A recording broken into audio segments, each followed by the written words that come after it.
Man Who Loved Flowers by Stephen King. On an early evening in May of 1963, a young man with his hand in his pocket walked briskly up New York's Third Avenue. The air was soft and beautiful. The sky was darkening by slow degrees from blue to the calm and lovely violet of dusk. There are people who love the city, and this was one of the nights that made them love it. Everyone standing in the doorways of the delicatessens and bright, clean shops and restaurants seemed to be smiling.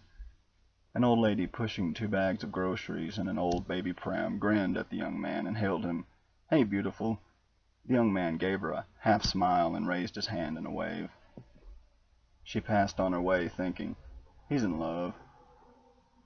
He had that look about him. He was dressed in a light gray suit, the narrow tie pulled down a little, his top collar button undone. His hair was dark and cut short. His complexion was fair. His eyes a light blue. Not an extraordinary face, but on this soft spring evening, on this avenue, in May of 1963, he was beautiful.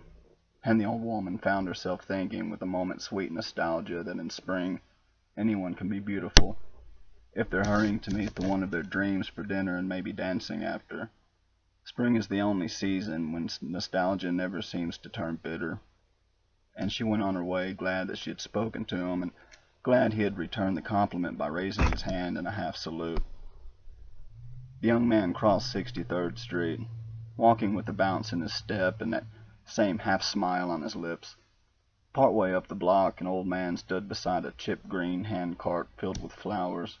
The predominant color was yellow, a yellow fever of jonquils and late crocuses. The old man also had carnations and a few hothouse tea roses, mostly yellow and white. He was eating a pretzel and listening to a bulky transistor radio that was sitting catty-corner on his handcart. The radio poured out bad news that no one listened to. A Hammer murderer was still on the loose. JFK had declared that the situation in a little Asian country called Vietnam, the guy reading the news called it, would bear watching. An unidentified woman had been pulled from the East River. A grand jury had failed to indict a crime overlord in the current city administration's war on heroin. The Russians had exploded a nuclear device. None of it seemed real. None of it seemed to matter. The air was soft and sweet. 2 men with beer bellies stood outside a bakery, pitching nickels and ribbing each other. Spring trembled on the edge of summer, and in the city, summer is the season of dreams. The young man passed the flower stand, and the sound of the bad news faded. He hesitated, looked over his shoulder, and thought it over. He reached into his coat pocket and touched the something in there again. For a moment his face seemed puzzled, lonely, almost haunted. And then, as his hand left the pocket, it regained its former expression of eager expectation. He turned back to the flower stand, smiling. He would bring her some flowers. That would please her. He loved to see her eyes light up with surprise and joy when he brought her a surprise. Little things, because he was far from rich. A box of candy, a bracelet, once only a bag of Valencia oranges, because he knew that they were Norma's favorite. "My young friend," the flower vendor said, as the man in the gray suit came back, running his eyes over the stock in the handcart.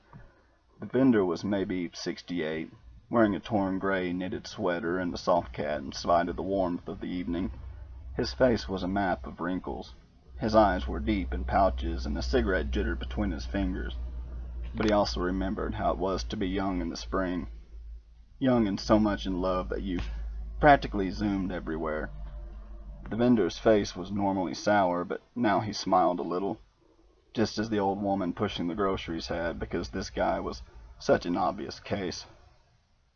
He brushed pretzel crumbs from the front of his baggy sweater and thought, if this kid were sick, they'd have him in intensive care right now. "How much are your flowers?" the young man asked. "I'll make you up a nice bouquet for $1. Those tea roses, they're hothouse, cost a little more, 70 cents apiece.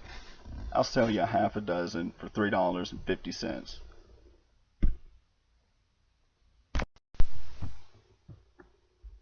Expensive, the young man said. Nothing good comes cheap, my young friend. Didn't your mother ever teach you that? The young man grinned. She might have mentioned it at that. Sure she did. I'll give you half a dozen. 2 red, 2 yellow, 2 white. Can't do no better than that, can I? Put in some baby's breath. They love that. And fill it out with some fern. Nice. Or you can have the bouquet for $1. They?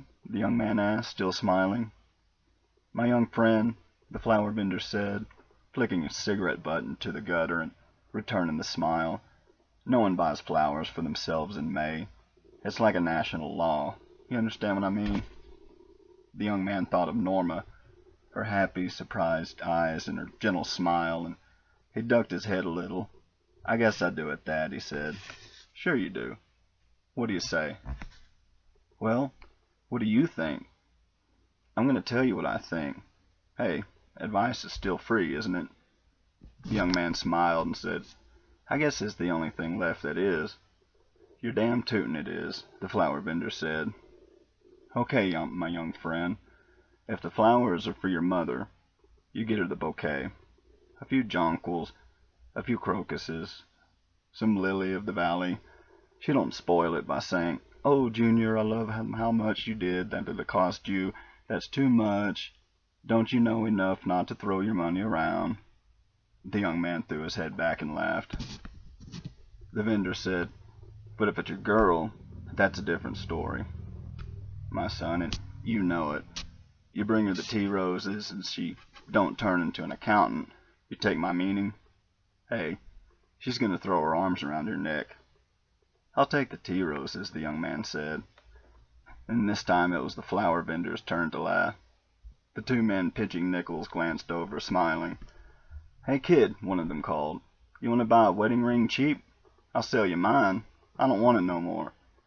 The young man grinned and blushed to the roots of his dark hair. The flower vendor picked out 6 tea roses, snipped the stems a little, spritzed them with water, and wrapped them in a large conical spill. Tonight's weather looks just the way you'd want it, the radio said. Fair and mild, temps in the mid to upper 60s. Perfect for a little rooftop stargazing, if you're the romantic type. Enjoy. Greater New York, enjoy.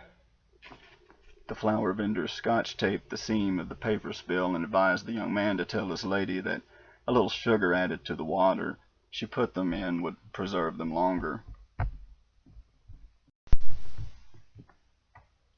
I'll tell her, the young man said. He held out a $5 bill. Thank you. I'm just doing the job, my young friend, the vendor said. Give him $1.02. His smile grew a bit Give her a kiss for me. On the radio, the Four Seasons began singing Sherry. The young man pocketed his change and went on to the street, eyes wide and alert and eager, looking not so much around him at the life ebbing and flowing up and down 3rd Avenue as inward and ahead, anticipating. But certain things did impinge. A mother pulling a baby in a wagon, the baby's face comically smeared with ice cream, a little girl jumping rope and sing-songing out her rhyme. Betty Ann Henry up in a tree, Kissing. First comes love, then comes marriage, here comes Henry with a baby carriage. The 2 women stood outside a washateria, smoking and comparing pregnancies. A group of men who were looking in a hardware store window at a gigantic colored TV with a 4-figure price tag. A baseball game was on, and all the players' faces looked green. The playing field was a vague strawberry color, and the New York Mets were leading the Phillies by a score of 6-1 in the top of the 9th. He walked on, carrying the flowers, unaware that the 2 women outside the washateria had stopped talking for a moment and had watched him wistfully as he walked by with his paper of tea roses. Their days of receiving flowers were long over. He was unaware of a young traffic cop who stopped the cars at the intersection of 3rd and 69th where a blast on his whistle to let him cross. The cop was engaged himself and recognized the dreamy expression of the young man's face from his own shaving mirror, where he had often seen it lately. He was unaware of the 2 teenage girls who passed him going the other way, and then clutched themselves and giggled. At 73rd Street, he stopped and turned right. The street was a little darker, lined with brownstones and walked-down restaurants with Italian names. 3 blocks down, a stickball game was going on in the fading light. The young man did not go that far. Half a block down, he turned into a narrow lane. Now the stars were out, gleaming softly, and the lane was dark and shadowy, lined with vague shape of garbage cans. The young man was alone now. No, not quite. A wavering yell rose in the purple gloom, and the young man frowned. It was some tomcat's love song, and there was nothing pretty about that. He walked more slowly and glanced at his watch. It was 7:15, and Norma should be just... Then he saw her, coming towards him from the courtyard, wearing dark blue slacks and a sailor's blouse that made his heart ache. It was always a surprise seeing her for the first time. It was always a sweet shock. She looked so young. Now his smile shone out, radiated, and he walked faster. "Norma," he said. She looked up and smiled, but as they drew together, the smile faded. His own smile trembled a little, and he felt a moment's disquiet. Her face over the sailor blouse suddenly seemed blurred. It's getting darker now. Could he have been mistaken? Surely not. It was Norma. "I brought you flowers," he said in a happy relief, and handed her the paper spilt to her. She looked at them for a moment, smiled, and handed them back. "Thank you, but you're mistaken," she said.